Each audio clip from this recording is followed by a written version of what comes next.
Must now move on. Urgent question, Mr. Bernard Jenkin. Thank you, Mr. Speaker. I rise to ask the Home Secretary to make a statement about the discovery and detention of 68 clandestine migrants by the Border Force at Harwich International Port on the night of Thursday, 4th of June. Minister James Brokenshire. Thank you, Mr. Speaker. Last Thursday evening, Border Force officers at the port of Harwich detected and intercepted 68 migrants who were seeking to enter the UK illegally and clandestinely. The discovery came after 4 lorries were selected for examination and searching through Border Force's normal operating procedures.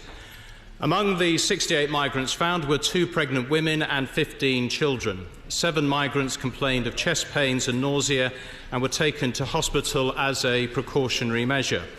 All 4 drivers of the lorries involved were arrested on the suspicion of facilitating illegal immigration. They have been bailed but continue to be under investigation by law enforcement bodies, including the National Crime Agency. Of the 68 people found, 35 were Afghans, 22 Chinese, 10 Vietnamese and 1 was Russian. None of those taken to hospital, including the 2 pregnant women, were found to have a substantive medical condition of concern.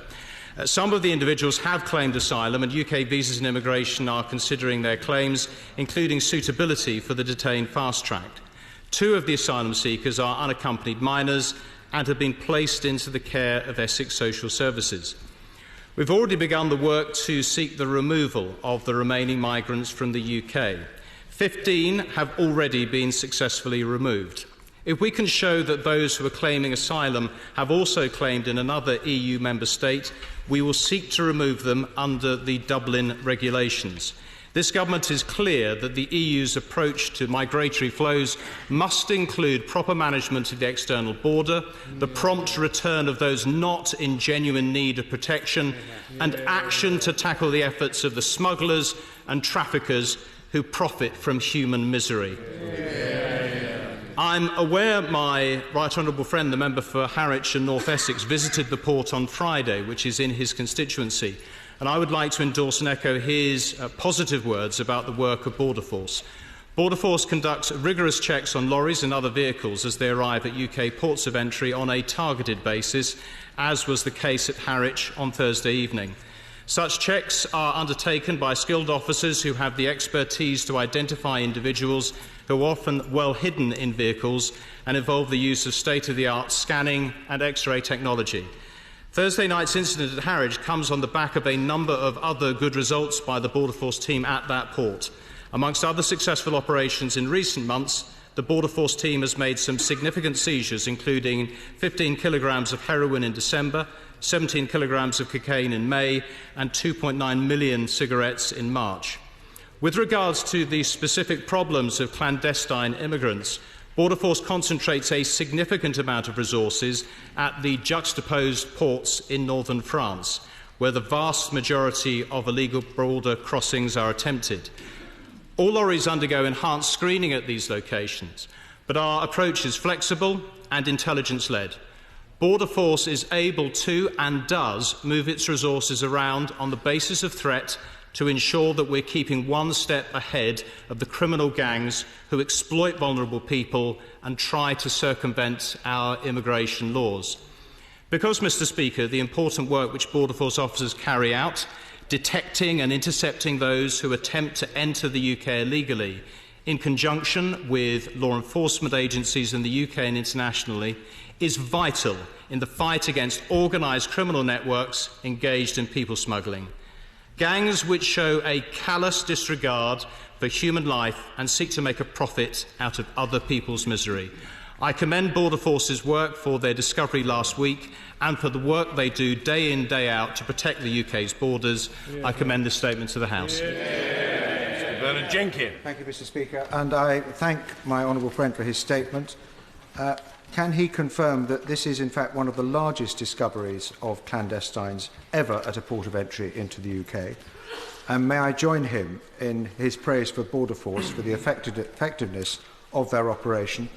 And can I also join him in underlining what a pitiful sight these individuals were, and remembering that they are the victims of the people traffickers as much as they are seeking to exploit the system themselves. Does he share public concern about the immediate implications of this discovery, which perhaps rise under three main issues? How much does this demonstrate that the increasing pressures on Border Force and UK authorities, and that they have adequate manpower and equipment? Harwich International Port are only able to stop and search around 6% of the 250,000 commercial vehicles entering the UK at Harwich each year. They do not know and cannot know how many unchecked vehicles might contain undetected clandestines, and indeed seeking out illegal entrants is not their first priority. Their first priority is to swipe passports of known passengers and to carry out anti-terrorist measures. Second, while Border Force was able to reassure me that they have effective working relationships with their counterparts in Holland and elsewhere across the continent, the United Kingdom does not have an agreement on what is known as my honourable friend referred to it, an agreement on juxtaposed controls with Holland, like that of France, which enables UK authorities to operate on the ground at Calais and other French Channel ports. Without criticising the Dutch government in any way, this incident does beg the question, should arrangements at Hook of Holland be reviewed? And third, what signal does this send? Yes, we found these individuals, and I'm delighted the Minister's been able to tell the House today that 15 of these clandestine migrants have already been deported. But out of 68, what is the likelihood that many will end up achieving what they wanted and be allowed to stay here? Why do clandestines cross continents of free countries to claim asylum here? While we must honour our obligations under the tightly defined criteria for asylum claims laid down in the 1951 Geneva Convention, how much does the way that we adjudicate on the much wider provisions of the European Convention on Human Rights inflate asylum claims unreasonably, so that the UK attracts people to claim asylum here rather than elsewhere, and what should be done about that? Well, can I thank my right honourable friend for the manner in which he's approached this, and I know the very direct stance he's taken on visiting the port and ensuring that he is representing his constituents effectively. I think he makes a very powerful point about the pitiful sight of those that were discovered in these 4 lorries, and how those that are seeking to exploit migrants really have no care, no consideration as to, at times, whether they live or die.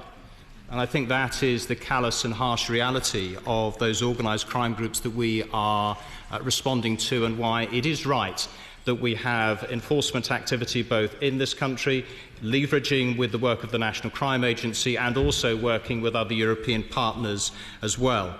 He highlights concerns that he has about the immediate aftermath of the detection. Certainly this has been a very significant detection of illicit migrants, although I would say to him that we have worked hard across the whole of the juxtaposed and also the other port controls, and how around just over 39,000 detections were found last year, and I think that shows the vigilance and the work of Border Force both in country and elsewhere. He highlights the issue of the need to work internationally. That is certainly what we are doing with the Dutch and others. He also highlights about whether people are claiming asylum here rather than any other country. I would point to the fact that last year there were 200,000 asylum claims in Germany.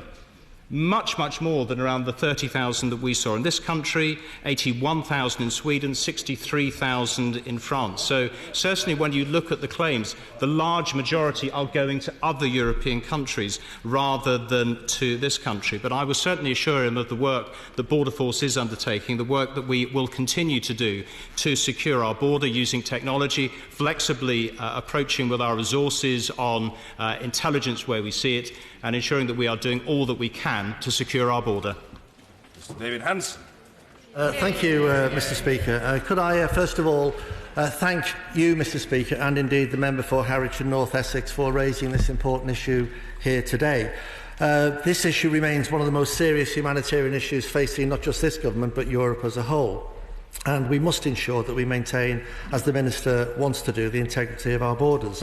The people found at Harwich this weekend are as much victims of criminal gangs as those found on boats in the Mediterranean, or indeed at the border in Calais. And we do need, as the Minister again has said, concerted UK and EU action to ensure we stop this trade in human beings at its source.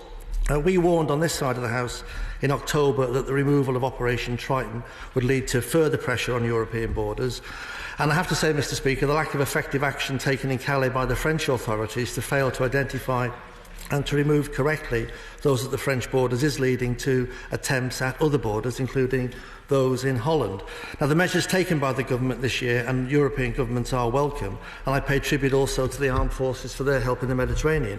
But some questions still remain, Mr Speaker. Firstly, could the Minister outline in detail what steps he is taking with our European partners and Europol to establish where the people traffickers are operating from, to follow the money paid to them by these individuals back to source, and to establish further intelligence-led operations to close down this business? Could he indicate to the House how many prosecutions have taken place at a UK and international level of people traffickers in the last 12 months? Will he now arrange an urgent meeting of the EU police forces and ministers to look at again this issue, to track and identify and to prosecute this trade? And could we look particularly at the issues of North Africa and the Middle East with governments and regimes there to help stop this trade at source? But could I, like the member for Harwich and North Essex, also look at the issue briefly of what we're doing within the UK as well? Because it does mean, in my view, intensifying checks on vehicles, particularly lorries at UK ports of entry. Could he confirm to the House the percentage of lorries and containers that are routinely checked at UK ports, including whether the figure of 6% is an accurate one for Harwich? Could he confirm whether John Vine, the former Inspector Borders' statement at the weekend that good intelligence and experienced staff are critical, but a lot of experienced staff are leaving and not being replaced, is true? Could he confirm whether Border Force funding is ring-fenced from the £30 million Home Office cut announced by the Chancellor last week? Because, again, a further reduction in funding, even in these hard times, will put pressure on Border Force staff. Could he indicate, if not now, but in the Library of the House, how many staff were in post in May 2010 and how many staff are in post now? And would he accept that pressures on Calais and the work done in Calais is now displacing individuals to other ports, as we warned last year? Would he look at the issue of the Dublin Convention to make sure that arrangements are put in place so that those whose first port of entry is not the UK are dealt with elsewhere? And finally, Mr Speaker, could he indicate, as indeed with the member for Harwich and North Essex has said, what steps he is taking to work with the governments of Holland in particular, but also Belgium, Spain and Ireland, where we do have direct sea routes to the UK, to put in place stronger mechanisms, as we have in France, to stop traffickers in mainland Europe? Mr Speaker, this is a criminal trade. The people at Harwich are victims. We need to make sure UK government works hand in hand with our European partners, because we need to, collectively, with the support of the opposition, close down this vile trade. Well, the Right Honourable Gentleman has asked a series of questions, Mr Speaker, and I may not be able to answer all of them in the time available, but can I welcome him for the constructive approach which he has taken. He highlights the need to work jointly with other European countries, and I agree with him, and that's why we have a dedicated UK task force in Dover which provides real-time intelligence and investigation response to all operations, for example with links to France and Belgium, and 32 live investigations and 22 organised crime groups have already been disrupted since February 2014, and total custodial sentences to date of 148 years. I hope that responds on his question on the active work. He highlights the work that we have been undertaken rightly in Calais with the French authorities, the £12 million investment that we have jointly undertaken with the French government to strengthen the security at that port. That comes on top of additional investment that's been provided in respect of screening and other detection equipment, and I think underlines that very strong practical response that we are giving.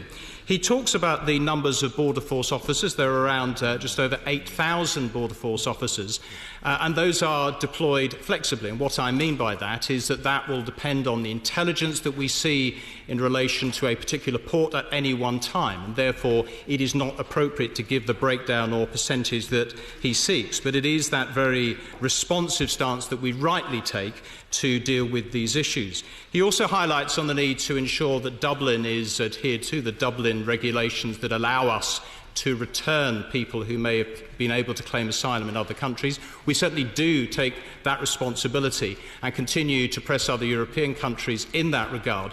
One of the key things is to ensure that those that arrive in the European Union are properly fingerprinted, that we have the identification of those who come to our shores. That is something where I think there is more work to be done, and we will continue to press other European countries to fulfil their responsibilities. Sir William Cash. Mr. Speaker, will the Minister give us an assurance that the traffickers themselves, if convicted, will not be allowed to use any of the legal procedures under the Human Rights Act or the Charter of Fundamental Rights to avoid immediate deportation? Well, I think my right honourable friend makes an important point about the work, for example, that this government has done through the last Immigration Act to put in place clarification over the issue of, for example, Article 8, the right to a family life, to ensure that that is properly balanced so that we can seek removal. But I'm quite sure that these issues of fundamental and human rights are ones that we will return to during the course of this Parliament. Order. Unfortunately, the Honourable Gentleman for Harwich and North Essex, the Minister and the Shadow Minister all significantly exceeded their allotted time. I am keen to accommodate the very proper interest of colleagues and will try to do so, but I'm also conscious, and I hope the House will be sensitive to the fact, that there is an important second reading debate to follow, which is well subscribed and of which, therefore, I must take proper account. Mr Keith Vaz. Speaker, the Minister has one of the toughest jobs in government, and can I congratulate him on being the first Immigration Minister to be reappointed after a general election. Can I say I fully support what Charles Montgomery and his team have done at the border. They do an excellent job, as do Wagtail, who celebrate their 10th anniversary. This is an EU problem, fundamentally, not just in terms of tackling the human traffickers, but also protecting the border. Will he ensure that Frontex is made to do the job that it's supposed to do, to protect the external border of the EU, so that these people who are caught in these containers are not allowed to be treated in this way? Well, can I thank the right honourable gentleman for his kind comments, and this is important work that I fully recognise, and the importance of EU action and the role that Frontex has to play. Certainly this is something that the Home Secretary has continued to advance at Justice and Home Affairs Council meetings.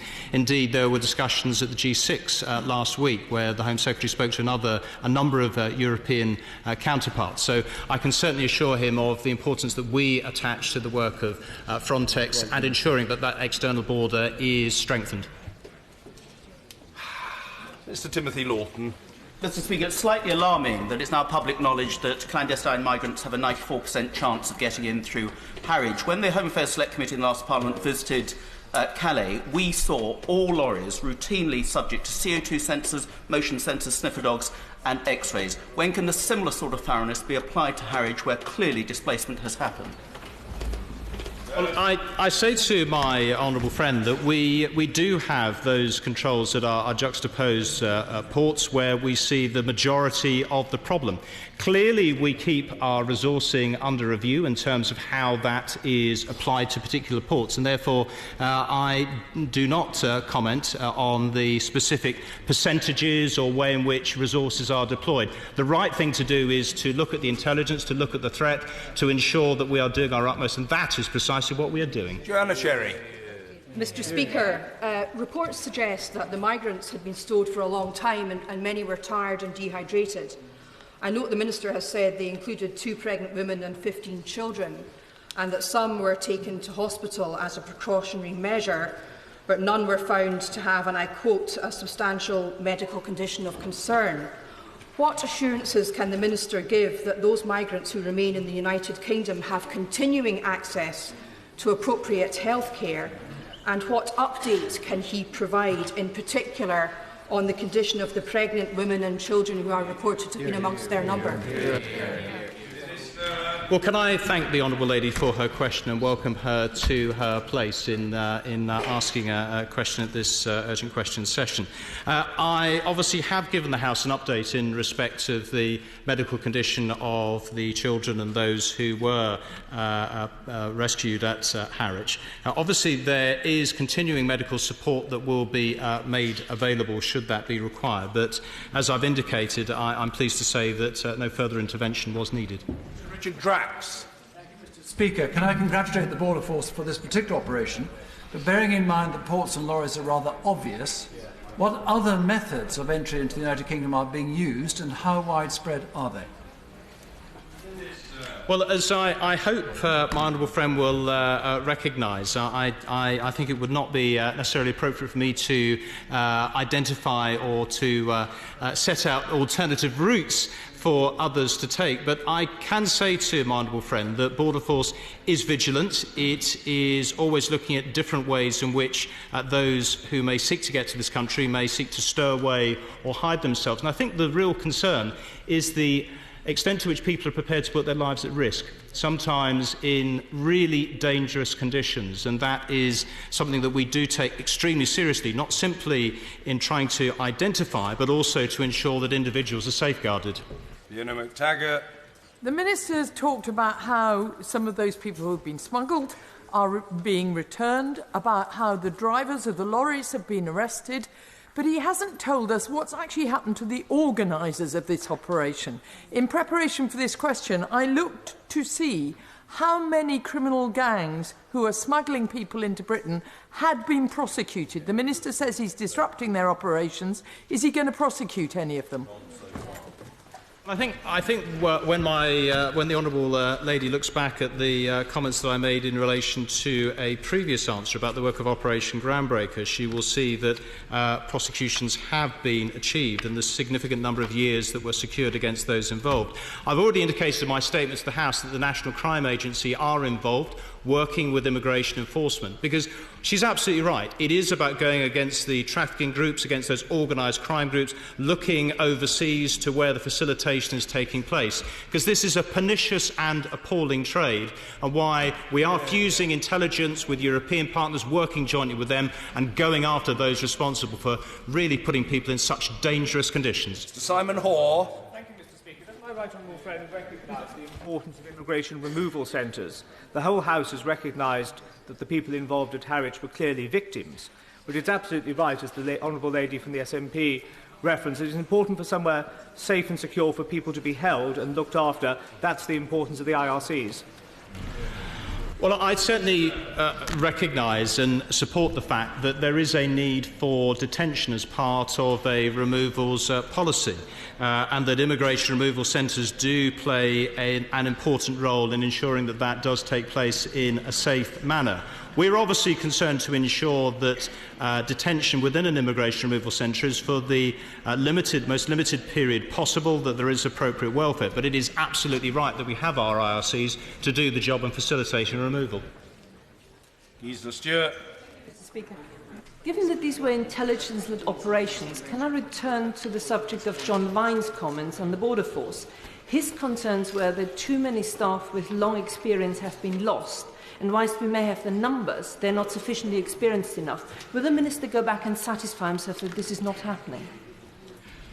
Well, I say to the Honourable Lady that the success of Border Force is clear to see, having seen more than 39,000 attempts to cross the Channel illegally being stopped in 2014-15, and indeed how the successful work of Border Force last week, I think, underpins their activity. We continue to strengthen the security of our border to stop those who have no right entering the UK, and our highly trained staff within Border Force are doing that precise job. Mark Pritchard. Helping fragile states is expensive, but helping failed states is more expensive in blood, treasure and mass migration, often illegal mass migration. And whilst these clandestines may not be arguably from failed states, many more that come to this country are from failed states. Does it not underline the government's commitment and importance to the DFID budget, and in particular doing more for conflict prevention and conflict resolution?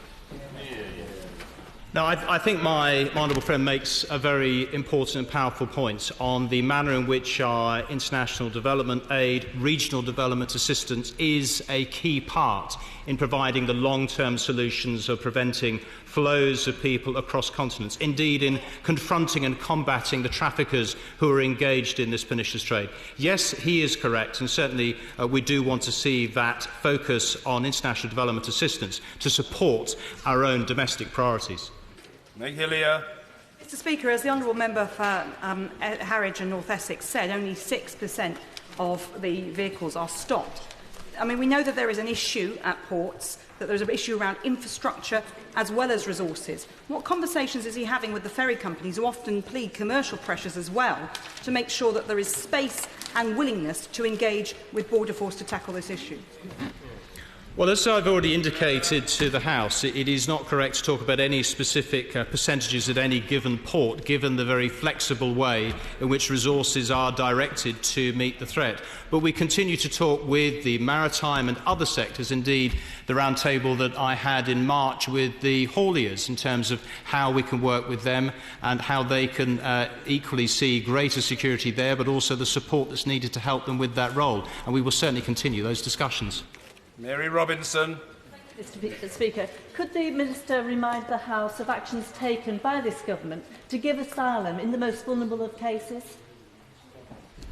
Well, I think that this country should be proud at its record in relation to granting asylum to those who are fleeing persecution and whose lives are at risk if they were returned to their countries of origin. This government has taken significant steps to improve the processing of asylum cases, dealing with the backlogs, and how we now have a 6-month service standard for processing straightforward claims. Obviously, we remain vigilant against those who abuse our asylum system, abuse our hospitality, and that's why we are ensuring that the Dublin regulations and indeed those who are coming here not for asylum are processed effectively, and if they have no right, are removed. Jeremy Corbyn.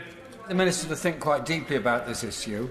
These poor people that were taken into Harwich are but the tip of an iceberg of hundreds of thousands around the world who are victims of war, of oppression, of human rights abuses, and many of them apparently come from Afghanistan, a country that we have been occupying for the last 14 years. Does he not think that there is a humanitarian crisis worldwide here we should be addressing seriously in order to save lives? Condemning people traffickers, fine, we can all do that, but look at the consequences for these desperate and very poor people.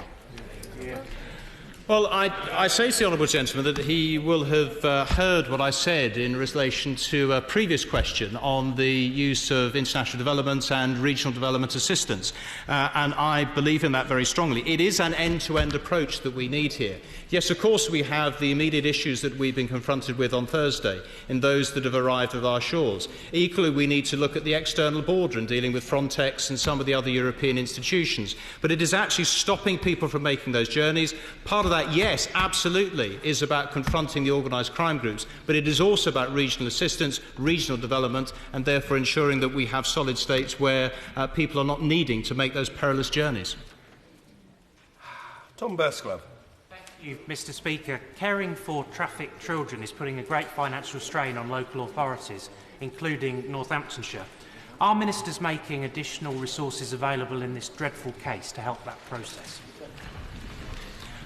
Well, we certainly recognise that there are a number of areas around the UK that do see significant pressures linked to migration. That is why the Prime Minister has said that we are examining the creation of a special fund to make funds available to those areas of the country that are particularly affected. That is certainly something that we are considering further and will come back to the House with further information in due course.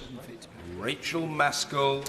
Thank you, Mr Speaker. Can the Minister set out what cooperation is being undertaken with the Dutch authorities to ensure that checks on lorries take place at the earliest opportunity to reduce the risk to migrants, and also to say what percentage of checks are taking place in Holland and what investment is planned to make sure, as with the illustration in Calais, that early intervention reduces the risks?